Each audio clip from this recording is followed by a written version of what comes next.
On today's Protea Conversations, our guest is Michael Mathews, a finance and strategy leader who has spent his career helping organizations grow, improve performance, and create long-term enterprise value. Michael has experienced both inside organizations and as invested.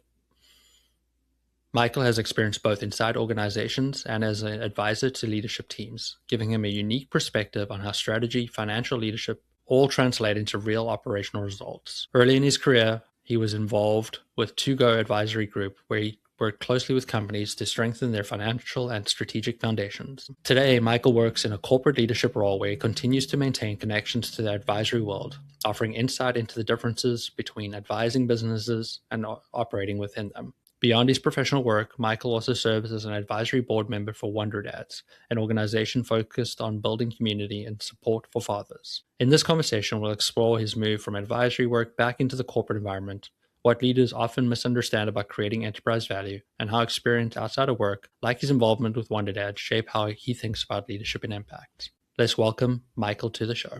Mike, it's great to see you. Welcome to Protea Conversations. It's great to be here. Thanks, Zane. So I'm going to start with a totally off-the-cuff question to get this going today. You work at Hog Island, and I love their oysters. Is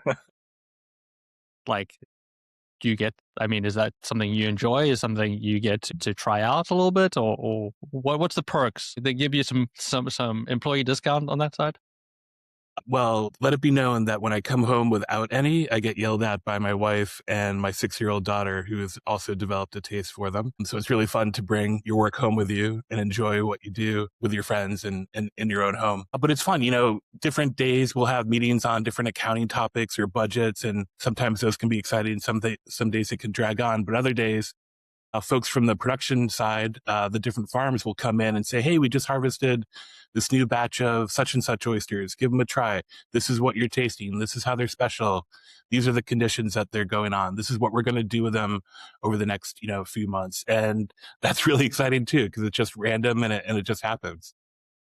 I am jealous. I definitely am a fan. I had at one of the restaurants a couple of weeks ago now, and I had where we basically just give us them all, but a limited number of it. And it was just heaven. The person I was with doesn't really like the big ones. I love the big ones. So I jumped in. It was it's a great experience. The people at the restaurant always surprise me with the depth of knowledge. I'm sure it's obviously, a script has been given to them, but they're all really well prepared, can give the real good feedback. And, with the person I was with as well, asked very specific, I like this type of oyster. And they just jumped in, were able to give the best recommendation. And the ones they recommended, which were not the ones that, I asked for, the ones, were perfect for his taste bud. So it was pretty amazing to see. And it seems like a great perk. I mean, I can complain. I get a lot of free wine, but some free oysters sounds like an even better perk. Oh, that's great to hear. I'm glad you had that type of experience. What's also interesting in the restaurant business, there's high turnover, but at Hog Island, a lot of the folks that work at our different restaurants have been there for quite a while. They've developed all this knowledge. They've learned, they've asked questions, they're curious, and they want to be there. So it really says something about their experience and what they're doing. I mean, that is a great sign, because restaurants tend to have huge turnover, but that's good to hear that they're keeping them around. But I guess it's a bit more than just a restaurant, right? There is this bit of an experiential side to it as well that makes it exciting when you do go into one of the restaurants. Yeah, there's a certain energy. There's nothing like finding a seat at the oyster bar itself and sitting down and looking what the offerings are for that day and watching those chefs do their work, the shuckers working hard. They're on the go all day, making sure that the right type of oysters open the right way and serve beautifully on your plate. I mean, it's hard work, and it's an important part of the experience. No, that's fantastic. So that's where you are right now, but it's not really the whole story of your journey. So let's ask the most boring question. How did you decide to get into the world of accounting? In college, I had different experiences, internships, where I started to develop an understanding how all parts of the organization worked was really important. I worked with different folks in different environments with different companies, and I knew some really smart people that were really knowledgeable about their particular area. But I noticed or observed that the people who had an understanding around how all those areas connected really were able to make an impact on the company. And so taking those experiences in mind, I thought accounting would be the way to go in college because one, it was the hardest major at school. And so I definitely like a challenge. But at the same respect, I can develop this numeric foundation, but also use that as the basis to work with and understand all the different parts of the company. And that's what I did at school. And that's how I've designed my career. But the other thing about school was that, understanding accounting rules, understanding finance, all fine and good. But what I also came to realize is that understanding how my brain works is important. Understanding how your brain works is really important. Our ability to communicate depends on not just the words that we want to choose and share with each other, but how we take in information and how we process information. And with that in mind, I minored in psychology. One reason was I wanted to say hippocampus a lot more than I had the chance in my accounting classes. But the other reason was to understand that side of human nature in our behaviors, in our physical structures. The thought process was if I understand how my brain works and I understand how your brain works, we can communicate a little bit better. For example, if I gave you a list of 10 things that I needed from you today, I would know I've already set you up to fail because the short-term memory can only remember, 7 plus or minus 2 things before it gets converted into your long-term memory. And that's just one silly example of something that, still in my brain from those days. But it really was a great balance to all the training education I was getting in the accounting program. And I think it served me pretty well. No, that's amazing. And I love this direction that we're going because I'm a big proponent of better communication in the accounting space. Obviously I talk about it from the standpoint as a sort of consultant from a firm side where we're talking to a lot of different clients. And I generally think accountants are just terrible communicators. And I'll even put it even broader. I think most educated professionals are terrible communicators because they forget that the general public do not have the training that we have. And the words we use are not normal words. They're words that we have developed through our training and bad habits. Um, so what are your thoughts about that? That's a good starting point. Like, hey, know what your brain thinks, how that brain thinks. How do you think about communication as somebody in the accounting team? You're working directly with ops people, business owners, general managers, restaurant managers. How do you think about communication and making sure that you're getting your message across clearly? Because this is a struggle that I think most professionals have.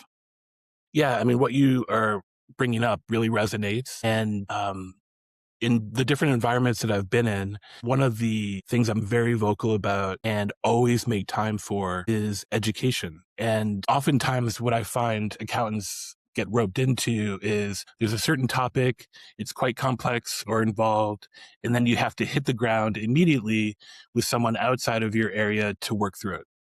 And that's hard. It's hard because the topic is hard, but it's hard because you're thrown into the mix and with people outside of your area that have different backgrounds and different levels of expertise. And so what I found as time well spent is making time for training and education to get everyone on the same page in terms of their baseline understanding of some of the financial principles that we use.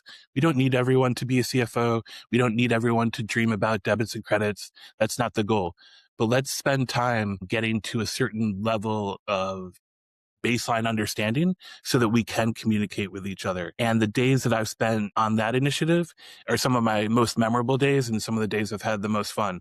And you end up making the most impact because after those sessions, after that trust is established with those people, after they learn from you, and then I use that as a way to learn from them because I want to know more about their area, that creates momentum. And with that momentum, you can have much different types of conversations and work through different challenges in a more productive way. I mean, I feel like that's not just a great communication tip. Like that's a tip for global peace. If we all just pay attention and learn a little bit more about each other and understand where we're coming from, you know, it makes things a lot easier. We have better conversations, we have more productive conversations. And I love the point about learning about their area. I think that is one area that a lot of professionals fall short, is that they don't take the time to understand the business that they're in or what the people that they're dealing with actually do on a day-to-day basis. meaning that we don't know the pressures that they have, and we just think that everything revolves around our little world of, reconciling the balance sheet, which is obviously not true. Hmm. Very true. Yeah. I mean, we have a month end calendar, and sometimes some of the inputs into closing the month are impacted by other business issues. And whether we get pieces of information on time or not, it's not the end of the world because there's other things going on. Maybe a boat broke down. Maybe a customer needed additional help where we had to refocus our time. There's a million different things that can come up. And so one of the things that myself, my team, and the other departments that we work with is just being mindful of everyone's responsibilities. No, that's good advice. What advice would you give people for communicating, because you've got a consulting background and a lot of times with they have to talk to business owners, what piece of advice would you give everybody to be better at communicating with those business owners? Yeah, what's been so interesting to think about my consulting experiences is oftentimes the conversation starts on one topic, but it evolves into a very different topic as that conversation progresses. To build on that, I've found that business owners are so passionate, they're so invested, they're so focused on achieving whatever it is they're out there to achieve. But it's also very lonely. Even if you have a large team, it can feel very lonely at the top, and everything kind of comes back to you. And through my consulting experiences, I did a lot of listening at first and got people talking and asked, probing questions to get people to talk and really share what they really want to find out, what they was really getting at them, what's really important to them. Again, because those conversations start one way, but they end up evolving into something else. So I think for me, the advice that I would give is listen a lot, ask a lot of questions, and drill down on those initial answers, because normally there's a lot underneath it that is worth getting to. Yeah, I love that. That I find that to be true as well in my experience. That when they're asking about one thing, it probably means that's just the tip of the iceberg, and there's a ton more that they actually want to know underneath it. So asking those probing questions, listening to hear, not to answer, can make a big difference. The other thing that I think about is, or try to remind myself about, is these business owners are very talented. They're very good at what they do. And that is definitely not something to discount. You should appreciate that and keep that in mind. Oftentimes, they just need a push. They need an independent outside perspective to say, you're thinking about it the right way, or have you considered this instead? And that push, that confirmation, that safe space for them to talk through their ideas and get an independent perspective to weigh in on them is incredibly valuable. And so listening really helps bring that alive. Yeah, that's fantastic. So, Mike, you didn't start your career at Oyster Company. So, you tell us a little bit about your early career and how it got started in the world of accounting and finance?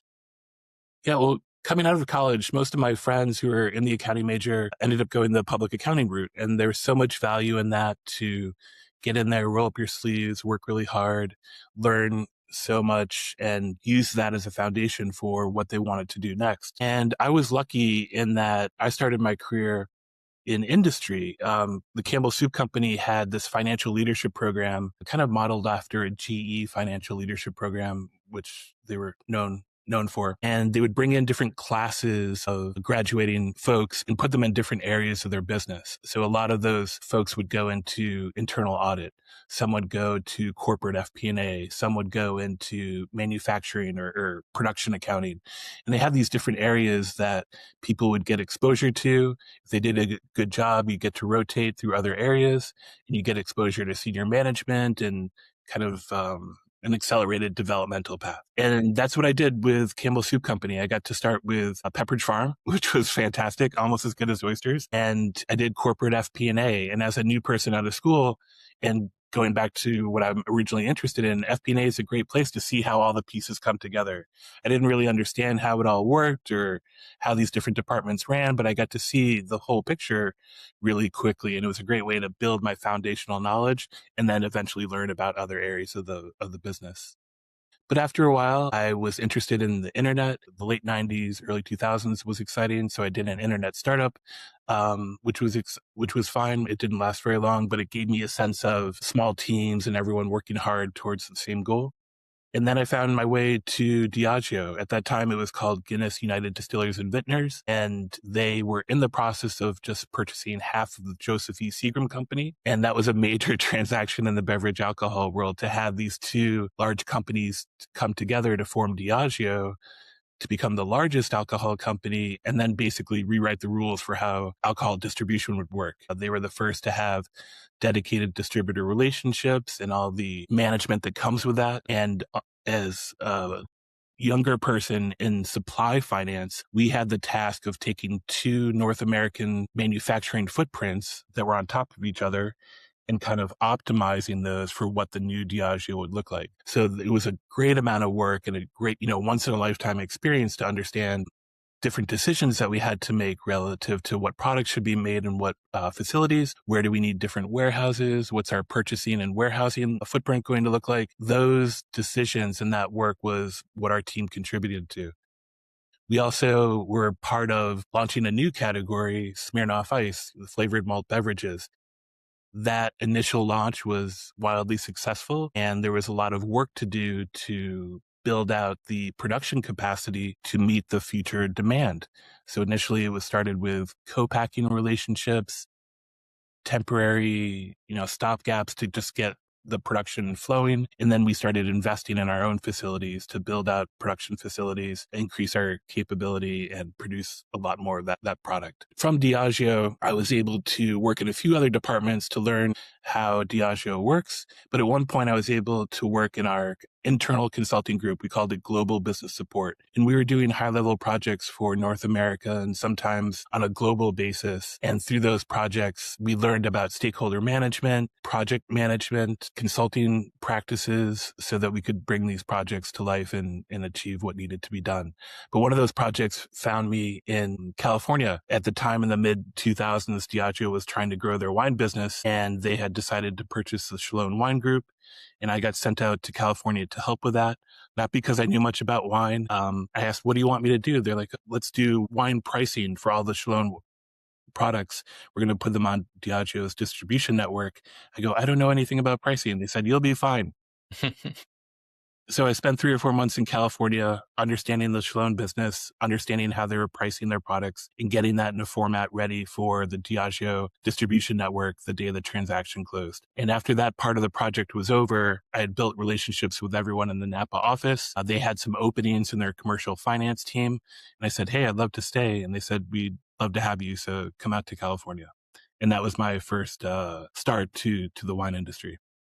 And that was a great experience because we worked with some really talented people. I worked very closely as a business partner to these various sales team, and it was a great learning process for me. But corporate wine is one aspect of the wine industry. It's not the only aspect. And I'm happy that years down the road, I was able to find my way to smaller, medium-sized or small family-owned and operated wineries where it's a much different game. It's all about the relationships, people's words and people's values. And it's a small but mighty operation where everyone does everything no matter, and you do whatever it takes. So having a chance to see the corporate side and the small family-owned and operated side has really been eye-opening, but it's been a great addition to my experiences. So on your Diageo experience, and you mentioned Smirnoff Ice, just for a little nostalgia in this episode, that product came out when I was in college and did really well back in South Africa. Thanks for your support. Yeah, I supported it very well at times. So, great product at the time. Surprised that it didn't quite keep its traction. You'd think it might sort of see a type of resurgence in the current type of market we're experiencing. But that's just my little personal anecdote that we're going to throw into your story, and then we can keep moving.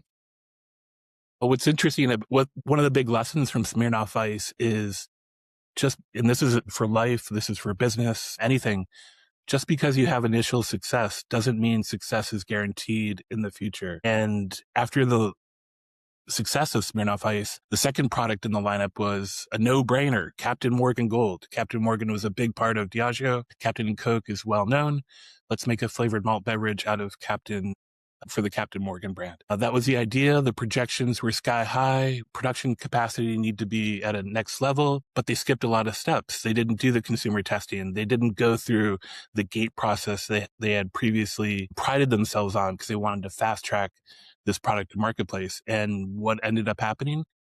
They made hundreds of thousands of cases and no one wanted to drink it. It didn't taste good at all. And as a result of that, a lot of people were fired.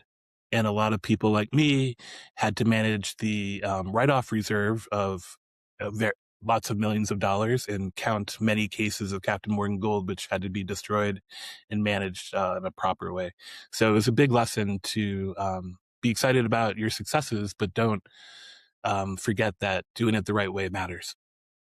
Can say we supported that product as well, but only because we got it on significant discounts in the liquor stores. So obviously you got to Napa, started working in the wine space and had a little bit more experience in that area. Yeah, having a chance to work for some of the smaller family-owned and operated wineries where everyone does everything was exciting, but also really hard because they're small teams. There are different stages of growth. They have different business challenges or opportunities, and understanding how you spend your time can vary by the minute depending on what's going on. It's been fun to see, well-established legacy wine brands in the Valley continue to do well because they're doing something right, in that consistency, those values, that knowing who they are and operating in that lane says something over the decades. And at the same time, being part of some of the new upstart wine brands and going from one phase of business to the next, reaching those different levels, plateauing, and then reaching another level is an exciting thing to work through as you get from one area to another. But at the end of the day, cash matters and education matters, and helping the team understand the cash run rates and where our cash is going to be used was part of the most important work we did. That's great. Talk to me about your sort of consulting career. So you spent a lot of time in industry and at some point decided to, go do it for a broader portfolio of clients and go out on your own and start the consulting side. Tell me about that decision. Yeah, I mean, during the pandemic and COVID, that was a tough time. Wineries were shutting down, visitors were not coming to the Valley. I had a lot more time on my hands. I had a new baby daughter at home. My wife was launching a new business of her own. So it was a really crazy, challenging time. And as we got through that, and as we saw the lights coming back on, and the day was turning into a new day, my wife and I started talking about, what makes the most sense for me? What's next? And we talked about, going back and doing similar roles and dealing with challenges that I would be familiar with and that I felt confident about. But we also talked about consulting, and she has a very large network. I have a very respectable network in my book and my contacts. And we thought, well, one of the things I like doing is kind of diving in, looking under the hood, asking questions and trying to tackle an issue or help someone with an issue. Why not just do consulting? And that was a scary decision. It wasn't something that felt easy to make. It wasn't something that was very clear once you decide that's what you want to do. But through our conversations, that's the path that I ended up choosing. And for about 2 years, I did that on my own. I worked on business development. I built relationships. I had engagements, and I learned during that time. They all didn't go smoothly or perfectly. Some we hit out of the park. Some I learned things from that I took to the next engagement. But it was something that I was excited about because it was happening. And shortly after that phase, I met some people who were part of a CFO advisory group. And what I learned is that group was made up of a lot of people like me. They all had their different areas of expertise, their different backgrounds or life experiences. And they're all independent contractors who kind of chart their own course. But as a group, we can help each other out. We can learn from each other. We can support each other. There's some back office functions that could be covered. So we could spend more time doing business development and working with our clients. And the more I learned about that model and the more I got to know some of the partners and how it worked, the more interesting it became because it offered the best of both worlds for me. It offered an opportunity to still chart my own course, work as much or as little as I wanted to, but you could work alongside some pretty smart people and we could all help each other out. So I did that for a while as well. Until you obviously took on the job at Hog Island and we've come full circle, but I'd like to sort of hear a little bit more about your consulting time. Like how was that experience? Going from industry, big industry for a lot of that career as well, big companies into the consulting world. It's obviously a big change, and you obviously talk about the difficulties and challenges. Business development is one of them. What are some of the things that you liked, and maybe some of the things that you didn't like about consulting? Yeah. With consulting or advisory firms, they can be set up many different ways. There's many different models around how they're designed and what people's roles and responsibilities are. In our firm, we had to do client work, but we also were responsible for business development. So there was no sitting back in your chair waiting for an email to come through to say, can you work on this? You had to be out there and doing it. And for a lot of people in the CFO area, that's not where they feel most comfortable. It's not something they've had to do. It's not something that they have training on. It's not something that they feel confident in. So when looking at folks who are joining the partnership, spending time on that area to understand people's level of comfort and their potential for success in that is a really important part of the decision-making process. And also I made mistakes right from the start. Some busy client engagements where I was working as much as they would have me to work on these different business issues, but I wasn't making time for the next round of business development that would be needed once that project wrapped up. And I was warned about that. And I said, don't worry about it. I'm working on the project and the team is really helpful. And then when that project was over, I wasn't prepared with my future pipeline. So just finding that balancing act between allocating your time for BD activities and client work is something you have to learn about. And it's hard to get right sometimes. No, I mean, it's tough. It's something I have to work on all the time. And, I sometimes overcommit myself to BD and then I don't have time for work. So, it can go the other direction as well. Um, what sort of learnings did you get from that? I mean, because it is, there's some project management type, opportunity there, but what was your own personal takeaway from, those struggles? Yeah, I think what I've found we're all different in terms of how we behave or how we operate or how we plan or manage through our time. And I found that I do what I schedule myself to do. If I don't have a schedule laid out where I'm making 2 hours for BD activities, it's easy to not do that and get that time sucked up by another topic, whether it's client work or something else. And so really setting your week or setting your month in advance around where am I going to be spending time and what am I going to make time for helped set the foundation for doing the right things at the right time. Just because I set the time doesn't mean all the BD activities eventually worked out, or sometimes the flip side is it worked out too well and now I'm kind of upside down in terms of the amount of business that's in hand versus the time I have to do it. So those are all learnings. Those are all things that make it challenging. You kind of want to find that middle ground, that sweet spot, especially when you're first starting out, because I didn't want to take on too much, overcommit, and then not deliver good work outputs for the people that I've already made commitments to. So I tried to be very conservative at first and over deliver and spend the right amount of time with clients before trying to take on too much more. Yeah, I love that. I love the idea of, scheduling tasks, especially ones that maybe that we're not that comfortable with, things that, we know that we'll put off because it's our less favorable things to do within our calendar. And that can be things you're good at or not good at, right? If you just, you know, I don't feel like having another lunch with that person, like you're just going to put it off. You're just going to kick it down. But if you put in the calendar, it's a great way to do it. And it's not just good advice for, business, good advice for life. I schedule in my calendar when I'm going to work out. I schedule in my calendar when I have kids events. I schedule in my calendar when I'm going to coach, when I have, external meetings. It's putting that all in your calendar really makes a difference because one, it commits you to do it. And, you can have some flexibility. I put time in, like, I'm going to work on this project and then I, get stuck with something else and I'll move it around a little bit, but at least gives you a good idea. And it sort of, for me personally, it creates this like a little bit of self-commitment. So I feel a bit guilty if I don't do something that I suggested to myself I should do because I know it's important. So I think it's a good technique for a lot of people to just build it in your calendar. If it's something you need to do, just put it in the calendar, make time for it and get it done. Yeah, I agree. That made me think of a phrase I think about often is the hardest person to negotiate with is yourself. When you decide to do something, but then don't put it on the calendar, you've already negotiated with yourself. And I'm really good at negotiating sometimes. And so that calendar, that tool, whatever it is, whatever works for you, helps kind of cut through that a little bit. The other thing consulting reminded me of, which I wish I had known earlier in my career, is how important building your contact list really is. When I was a young person, I was learning all sorts of technical skills and I was working on getting things done quickly and accurately and precisely. And while I was doing that, I was probably surrounded by so many people who I interacted with, either casually or formally, but I didn't understand the value of that relationship at that point in time, whether it was a need for that day or a need for the future. And it wasn't until later in my career and working with some of these business owners and seeing how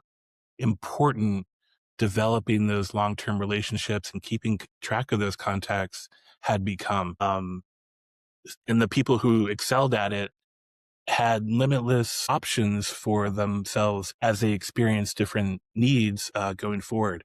And it's not to just like collect names and call Joe if you need such and such. It's really about fostering those relationships and keeping them authentic and staying in contact.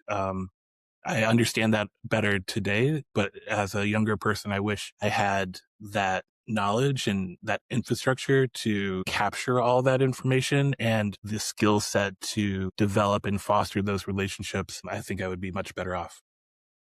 Yeah, I agree that that is one of the skills that they really should teach us in college. That developing your network is really important. And I have parents that never grew up in professional space, so that wasn't something they could foster with as well. So I think for people who maybe have parents that came from a professional background, you see it, you can mirror it, you can do it, but it is a skill set that a lot of people need to learn. And like you said, you don't need to know everybody, but I do recommend people say yes to more events, more conversations, because you never know who you're going to bump into and what you could learn. There's various different methods out there. Keep a top 10 list or a top, I know one guy I've met before speaks about his sweet 16 or, a list of 25 people and, you know, schedule it in the calendar. Like, let's get back to the calendar side of it, right? And put it in. I need to reach out to this person. And it could be, let's set up a call, let's have lunch, let's grab coffee. Oh, I read this article I thought you'd be interested in. Oh, it's your birthday. Like, all these different things just to make sure that you're constantly letting them know that you're thinking about them. And I always make time for people that I realize are really smart, had great careers, and maybe I was just in the corner and nobody sort of notices them, because those are the ones that when you have really good, deep conversations, you get to learn so much because they've experienced so much in life. And I think we just all need to be a little bit more open and understand that it's who helps a lot, but also being able to learn from people that have experienced things before you is such a you know, big opportunity. It's part of the reason I started Protea Conversations, that I get to speak to people like you, Mike, who have had great careers, have experienced a lot, and I get to learn a ton while listening to your story. Oh, thank you. Yeah, I agree. To build on that, I was in a conversation this week. People were talking about where they went to lunch, and it was kind of, walk in, order, wait for your order, walk out. And while this person was waiting for their order, there was another customer who was having difficulty. Something happened. There was an issue. They were concerned, and it turned out to be not an easy transaction. And the way the person who worked at the restaurant handled it was remarkable. They did everything correctly. They made the customer feel great. They made all the decisions that made the situation going from bad to good. And the person I am referring to just observed all that, and they really complimented the employee about how they handled that situation and how it was tough to navigate, but it looked like it got a great outcome. And that's a mental note. I mean, now we know that's someone we would love to have on our team, right? Like, not every customer interaction is easy. Some can be challenging, and how you work through those challenging conversations is a beautiful skill. And that person just displayed it in real life and wasn't, performing for anyone. They were just doing what they thought was best. And so just being open and observant in those everyday situations can really help set the foundation for the future. Yeah, that's a great story, and advice for people as well, especially maybe those that are just starting their career. Like, try put your best foot forward always. You never know who's watching, right? And what opportunities could come your way just with a simple interaction. For sure. So tell me, how's it been moving back into industry? How's that adjustment coming along? Well, it's fun to come into an environment where you're familiar with it. Having consulted with them for about a year, they knew me and I got to know them. So that felt very comforting, kind of like dating before you get serious in a relationship. And that works well for both parties. But also with that type of change, there's more responsibility and more things to be involved with. And so while there's similarities between wine and oysters in terms you have farms, You have Mother Nature that impacts your business. You have different growth cycles. You have different production facilities, and you have multi-channel sales opportunities. So a lot of parallels to the wine industry. Thankfully, there's no three-tier distribution system for oyster, or there is, but that's not And as much of a nothing concern. like the wine space where it's broken. Yeah, you can take that out. But there's a lot to learn too, reigniting those muscles in your brain to understand how does aquaculture work? What does marine life work through? What's the different biology that impacts how these animals grow from seeds to what you enjoy on your plate? What are our sourcing strategies? What are our values such that we purchase the right type of seafood from the right type of growers? And with a company like Hog Island, who has certain value standards, they just don't purchase from everyone. They purchase from sustainable, regenerative farmers. They just don't sell their oysters to anyone. They sell their oysters to people who share their values and treat them a certain way. We have an internal science department. So we have people with PhDs who are really smart, and not all they do, one of the things that they do is to study what goes on in the life cycle of an oyster and how different conditions impact it. That knowledge and that learning not only helps Hog Island, but they use it to help elevate the entire industry and help other oyster farmers and people in similar situations get one leg up. And so it's really fun to be part of a company that has those people as part of the team, chooses to spend money and invest time on those types of activities, and then tries to lift the bar for not just what they're doing, but those around them. That's incredible. That's sort of insight that I wasn't aware of. I mean, I know when you go to the website, there's a lot about sustainability, but I didn't realize how deep it goes and what sort of impact they're making on the broader oyster community as it would be. I just popped onto the website just to have a look, and it starts right there, 40 years of great oysters sustainably grown. And in terms of marketing, that's a great point, right? Like that just is who they are. How is it sort of, I don't think everybody gets the opportunity to work for businesses that are value driven, and it is a great opportunity. And clearly it resonates with you, but what is that experience like working for a value driven business? Yeah, I mean, what this implies, unlike other environments, is it's not all dollars and cents all the time. Those matter. Don't get me wrong. That's an important part of the calculus, but there's other aspects too. What's the ownership structure like of these different environments? What are their practices? What do they value? Will they care, as the chain of custody of an oyster goes from one step to another, will they care about it the same way we do? Will our product shine as well, as we highlighted in our different restaurants? So those are all factors that go into who we sell to. And as being around for 40 years, they don't want to grow, 50% year over year. They want slow, sustainable, manageable growth. And that's exactly what they've been able to achieve. I assume they make that sort of use those values to make decisions about restaurants that they're going to sort of purchase and bring into the family as it would be. Yeah. Being a fresh product, geography is important. So you want to be mindful of where the oysters are coming from and where they want to go, and making sure it's part of an ecosystem that makes sense so that the oysters show off their best self. Hog Island was one of the original tenants in the San Francisco ferry building. So back when that was just an idea and an unproven area of commerce, Hog Island was one of the first to join. And fast forward many years, we continued to love that space and love seeing as many people come through those doors as possible. It was really exciting having the Super Bowl in town. Our team did an amazing job with all the pre and post Super Bowl activities. And, hopefully people got to experience Hog Island if they were in town for a visit to see the game. Actually, yeah, I told my wife she's going to go see a friend in the city this evening. And I said, hey, you guys only have a limited time. You're obviously going to get right at the ferry. Hog Island's right there. You should make it a choice. So maybe after this call, I'll push her into that option a little bit. Or I've heard great things about Tony Seafood, and I'm trying to figure out a trip there. Like that's just the views and everything else that goes with it, other than just a great product. And that is my next location on my list to go check out. Yeah, every time I go to Tony's, like my shoulders rest a little bit. I take a deep breath. I just take in the view, and I'm like, okay, this is where I want to be. My body just feels a little bit different when I walk through the door. What's cool about Tony's, in addition to the team, the menu, and the views is they do quite a few events there too. So we'll bring in some outside chefs. We'll kind of highlight what they're about, and we'll put some special evenings together, a little outside the norm to make it exciting. So there's always new things going on at Tony's. Yeah, I love it.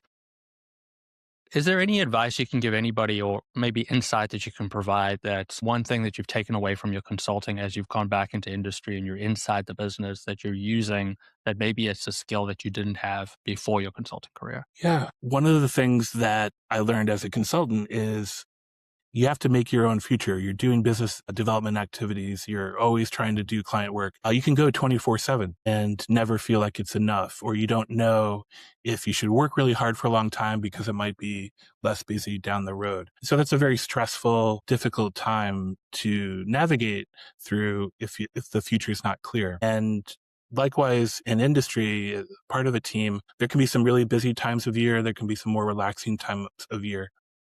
But one of the things I wish I had been more knowledgeable about, I'm starting to learn more as I get older, but one of the things I wish I knew about in my younger days was the value of self-care. No one's really, at the end of the day, no one's looking out for you except for you. You have to take care of yourself. You have to do what's right for your physical and mental well-being. And tax season is difficult for auditors. Year end is difficult for accountants. Business consultants can have busy times of year doing business development and doing client work and finding that balance. But if you don't take the time to make sure your head's on straight, making sure that you're managing your stress, making sure that you're physically and mentally in a good spot, that's not going to help all the work that you have to do. It's not going to help the relationships that you have with your business colleagues or your friends and family. And I've been on the wrong side of that in the past. I've in the pressure cooker of Diageo, it was so intense and it was so volatile and there was so much change, and we worked our tails off, and it came at the expense because didn't really realize the impact it was having on me and those around me. And I paid a price for that. It was a difficult lesson. And so coming out of that experience, and also coming out of COVID, where I think one of the lessons I learned from COVID is there's more to life than just your job. It was a nice reminder that those around you are what's matter. Your relationships are what's matter. The fact that you couldn't see the people that you wanted to see, and that was the most important thing to you, says something. And so those people aren't going to be there for you. You're not going to have those relationships to long after if you're not taking care of yourself during these busy times that we all get sucked into, but just being mindful of that. So whether you do it on your own, whether you do it with others, whether you're a reader, whether you listen to podcasts, feed your brain, spend time out, schedule time to learn about those things to make yourself a little bit better. Even in my office or in some of our team meetings, we just do a couple deep breaths. And after you do those deep breaths, you feel a little bit differently. My head's a little bit clearer, and maybe I can talk about a subject that was hard a little bit more easily because you have a different mindset. It's just a good reminder. I love that. Some people are probably going like, that is so California, which I love. Created this my own home. And that's just so true. Like, if you want to look after people, look after yourself, and remember that relationships are critically important. That's what feeds the soul. What keeps us going is making sure that we have that good connection. And talking about good connection, you mentioned both your wife, who's amazing, and your daughter. And what stood out when I was doing prep work for this is your involvement with Wonder Dads. And, I love that they start with be the dad they'll remember, which I'm obviously hoping the positive spin of that, not the terrible spin of that one. But just, I'd love to just hear about your involvement in there. I spent maybe 15 minutes on the website earlier today, and it just looks like a really great initiative. And, the feedback from people that, gone through the program is just really important. You can see how much support that dads are desperately looking for at the best of the time. And it sounds like a fantastic initiative. So if you could just touch on that, that would be fantastic to hear about. Yeah, happy to. I'm very fortunate that my best friend in the whole world that I met in 9th grade is a serial entrepreneur, and he's gone on in his life to create many amazing, impressive companies. But the one that he's most proud of is Wonder Dads. And that came from his own needs and his own self-discovery that the dad has a very important role to play. And he didn't feel like there were a lot of resources available to him to make the most of every day. And every day matters. And if you're spending all your time deciding or trying to understand what to do, you've missed a lot of that time and let it slip through your fingers. And so he really wanted to create a space for dads to develop information and resources for them to make each day a little bit better or more productive, or how to get more out of the time that you have with your children at the different ages that they're at. The most impactful one-page slide that one of your dads has created is a bar chart. And on the y-axis is the child's name, or pardon me, the child's age. And on the x-axis is the number of days you have with them until they go to college, till they turn 18. And it's terrifying because when you can quantify how many days left my 6-year-old has at home before she goes off to her next phase, like that's amazing just to see those numbers and to see how few days remain. And so that's the context, that's the background behind Wonder Dads is creating those resources. And from there, he's developed a community. And so dads share their experiences. They share what's worked well or what's been challenging. Sometimes it's easy to think that you're in it alone.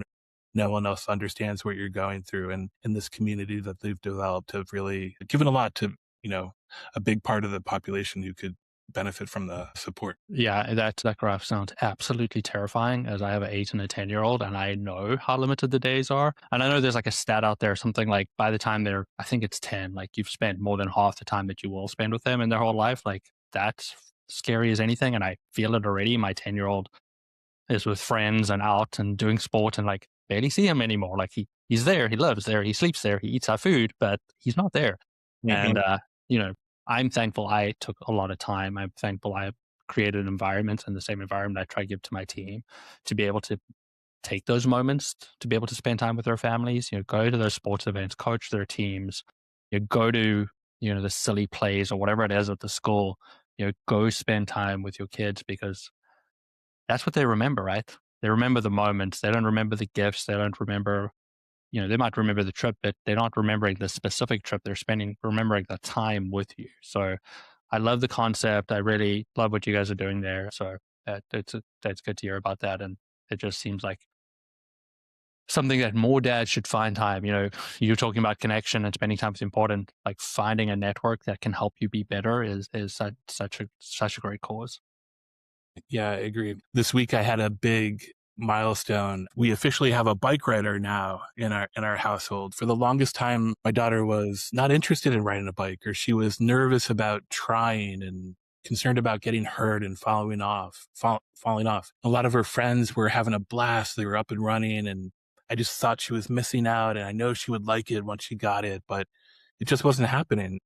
It wasn't until recently where she decided, okay, I'm going to get serious about trying. And for a couple of days in the neighborhood, we were out there trying and, falling and scraping and, upset situations, and it just wasn't working out. And then on Wednesday, we made a couple adjustments. We thought about what we had been, learning about the past couple of days, and she got it, man. And it was the best feeling that I had. Her smile said it all. And she's like, I love riding bikes. I want to do this all the time. And I'm like, this is great. And outside of that, like amazing dad moment, the other thing that was happening was our neighbors were out and about. They were walking or driving by, and they were encouraging us, and they were excited to see what we were doing together. And one dad even stopped in his car unsolicited, and he's like, launched into telling me the story of how he taught his 3 sons how to ride their bikes. I'm like, I didn't ask for that. I didn't,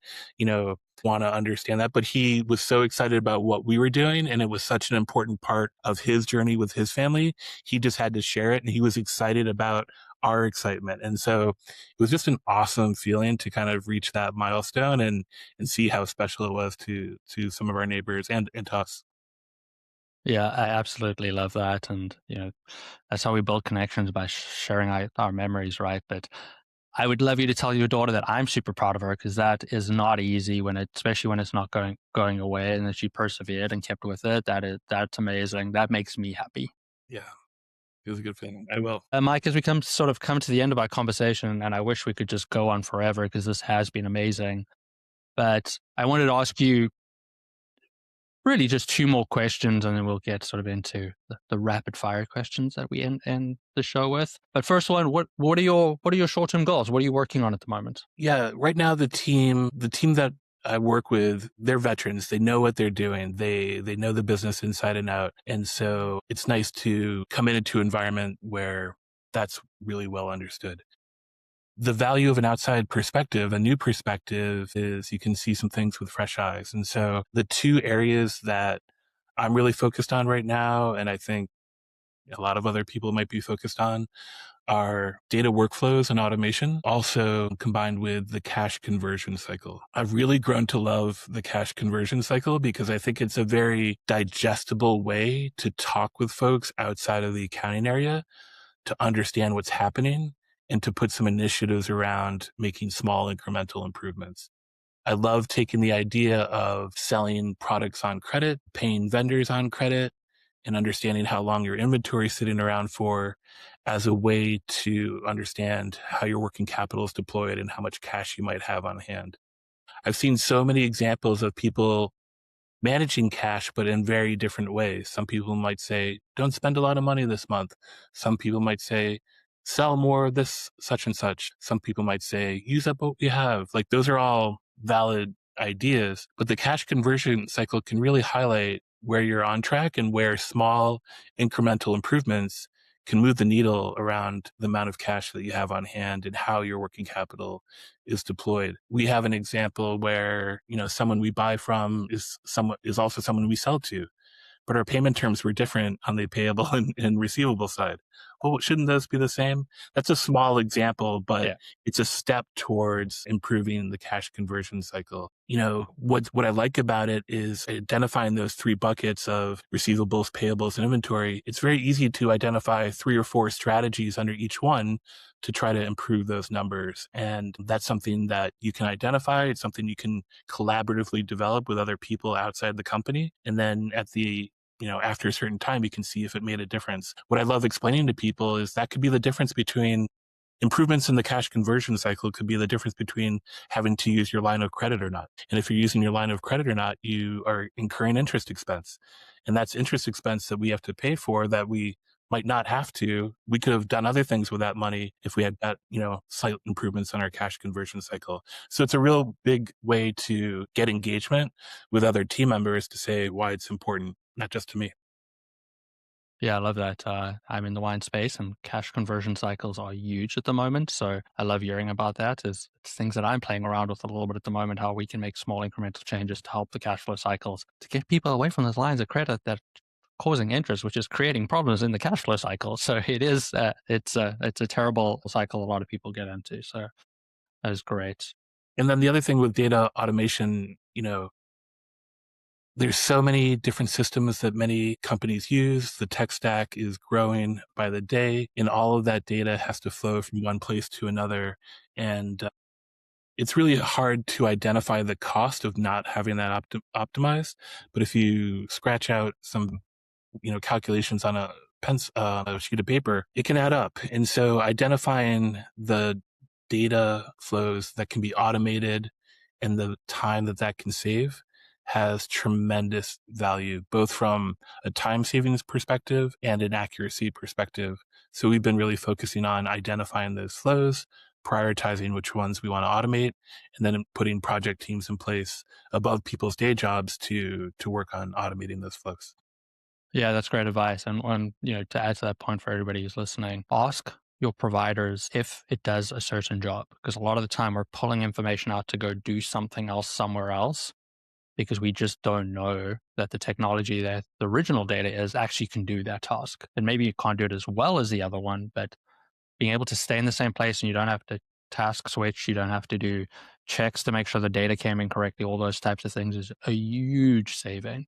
So just something that I'm finding that sometimes the good enough answer is even better than the best answer, because that time saving and the speed to be able to get the answer to the people that are trying to make decisions makes a big difference. I like it. Mike, what advice do you have for young accountants that are just starting their career? I have 2 pieces of advice that come to mind. One is from my dad. He was a steel worker. He started at the bottom and finished at the top. He was also a Marine. So he had a certain demeanor and energy about him. But the thing he constantly said that I will never forget is make a plan, work the plan, and revise the plan. And I heard those words as a young person. He repeated them often.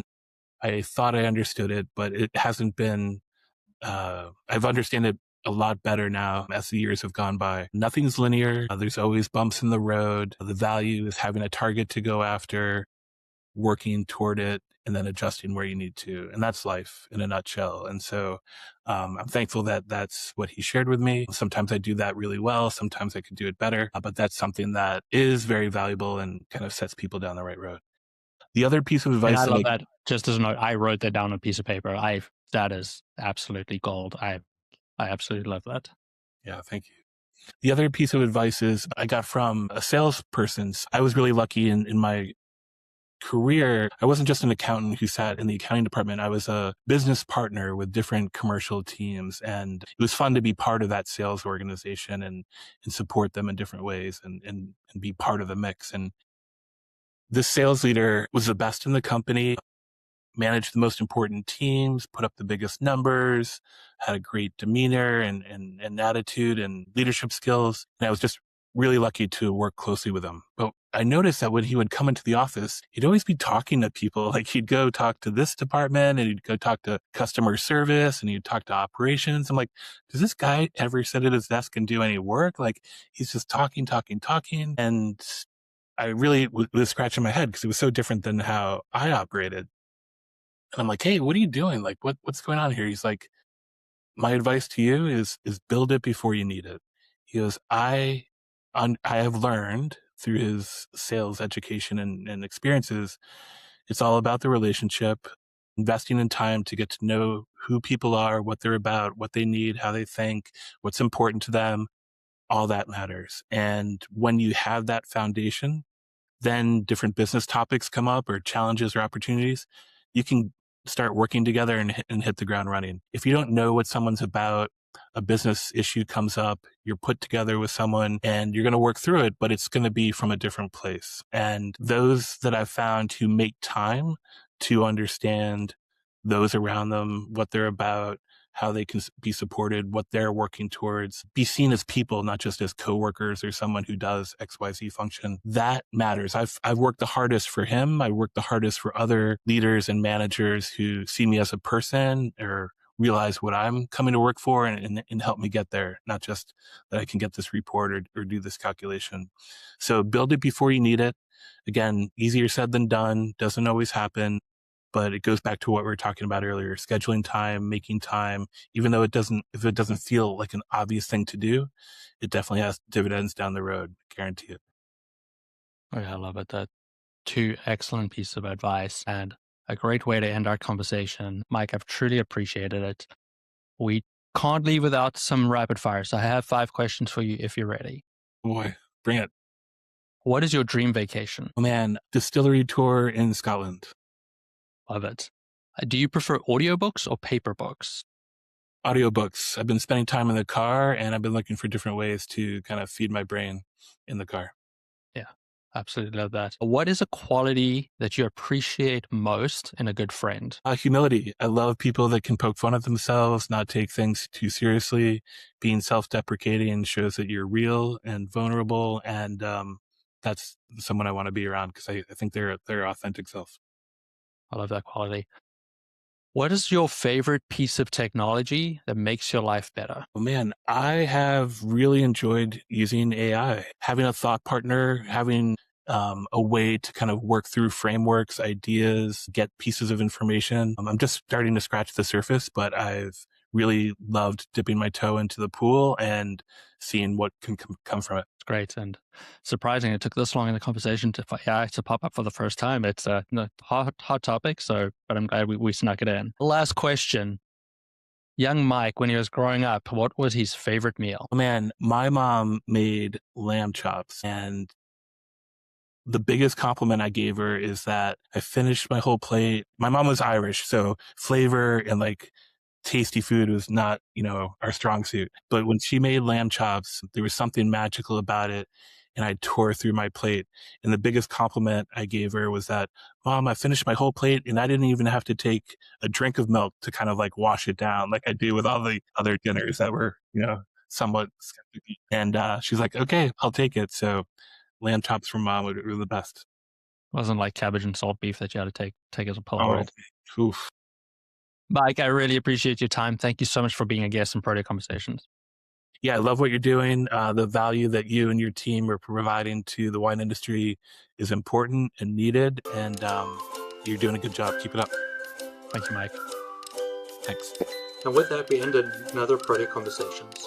Thank you for joining us in this journey of learning and inspiration. Today, we've gained insight from our guest and taken another step towards understanding the diverse tapestry of leadership in business and accounting. Remember, each conversation is a step towards the positive transformation of business leaders. We hope our discussion has given you valuable takeaways to apply in your own career and life. Don't forget to subscribe to Protea Conversations on YouTube and Spotify so you never miss an episode. We'd also love to hear your thoughts and experiences, so connect with me on social media channels. I'm most active on LinkedIn and would love you to join the conversation. Join us next time for more engaging stories, advice, and conversations that matter. Until then, keep striving for excellence, embracing growth. Thank you for listening, be kind, and goodbye from Protea Conversations.